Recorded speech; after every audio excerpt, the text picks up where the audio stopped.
Hi, my name is Jay Cadmus. I'm a senior manager in Cognizant's organizational change management consulting practice.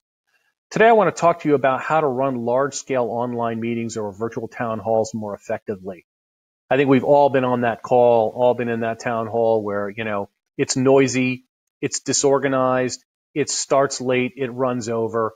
And if you're the person that's running that meeting, that's a problem because instead of focusing on the content that you're trying to provide, people are focusing on all those distractions. So I want to share a few simple tips that I think will help make those meetings run much more effectively for you. The first thing is do a dry run the day before. Get all the speakers online, have the charts ready and run through them, review the agenda, talk through the call, make sure people understand what the handoffs are, who goes first, who goes last. Work all those kinks out beforehand as opposed to doing it live on the call. Believe me, this will make a big difference. The second thing is be on time. Nothing sends a worse tone than have the speakers or worse, the host show up late for the meeting.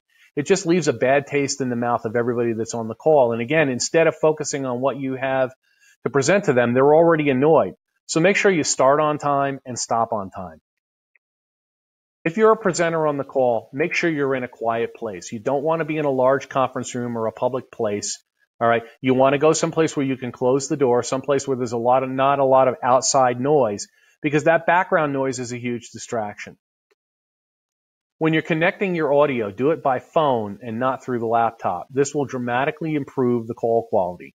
You can log into WebEx or whatever application you're using and then have the app call your phone. That way the audio is going through your phone. The one exception to this is if you're using WebEx, the host must connect the audio via the laptop or the WebEx won't record all the speakers if you're recording the meeting.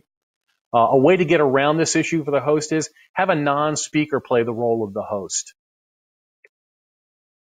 If you're a speaker, make sure you use a landline and not your mobile phone. I know that sounds incredibly outdated and old-fashioned, but we all know how spotty the quality is from mobile phones, okay?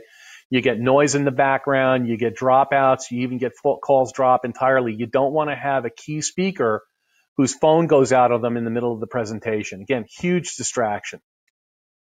Don't use your speakerphone. Again, tremendous amount of background noise gets introduced when you're in a speakerphone. Even if you're in a quiet place, people can hear your chair creaking, they can hear you breathing. You want to use a handset or a decent quality headset, and this ensures that people can hear you and they're not hearing all those pops and distractions.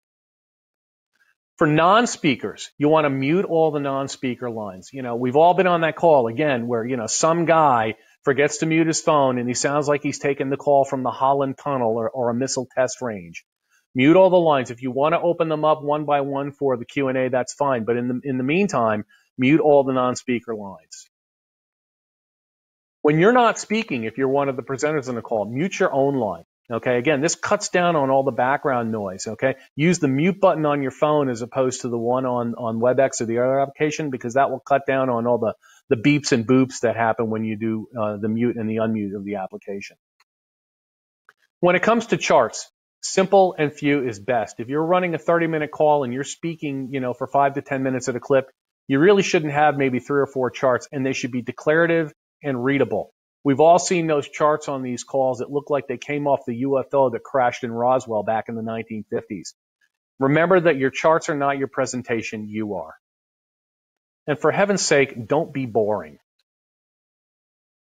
Again, these are just a few steps that if you take them, I guarantee they're going to make these meetings much more effective for you. People are going to be paying attention to the content and not to the distractions. I hope this has been helpful. Please feel free to share your comments.